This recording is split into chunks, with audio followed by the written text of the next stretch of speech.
Welcome back na naman. May panibagong ritual na naman ako na ibabahagi sa inyo ngayon. At kung bago sa channel na ito, ay huwag niyo pong kalimutang mag-subscribe at pindutin ang notification bell para palagi kayong updated sa mga bago kong videos. Gusto mo ba na siya ay matataranta sa kakaisip sa'yo? At ngayon mismo, ikaw ay maisipan niyang tawagan, i-text o i-chat. Lalong-lalo na kung may pinag-awayan kayong dalawa at hanggang ngayon ay hindi pa rin siya nagpaparamdam sa'yo. Kaya gawin itong ritual na ituturo ko sa inyo ngayon. Ito'y napakasimple at napaka-epektibong ritual basta magtiwala ka lang palagi at dapat palagi kang positibo sa mga ganitong pamamaraan. At gawin itong ritual ngayong 6 p.m.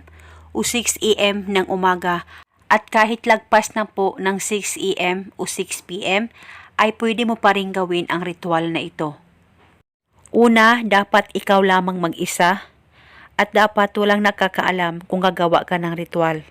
Gawin ito sa tahimik na lugar o pwede ito gawin kung ikaw ay nasa kwarto mo.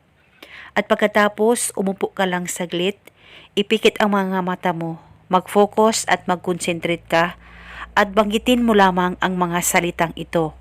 Pangalan at apelido, ikaw ay matataranta sa kakaisip sa akin ngayon mismo.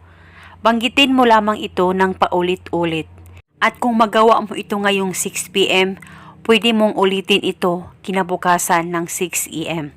At gawin ito isang beses lamang sa isang araw, pwede 6 p.m. at pwede 6 a.m.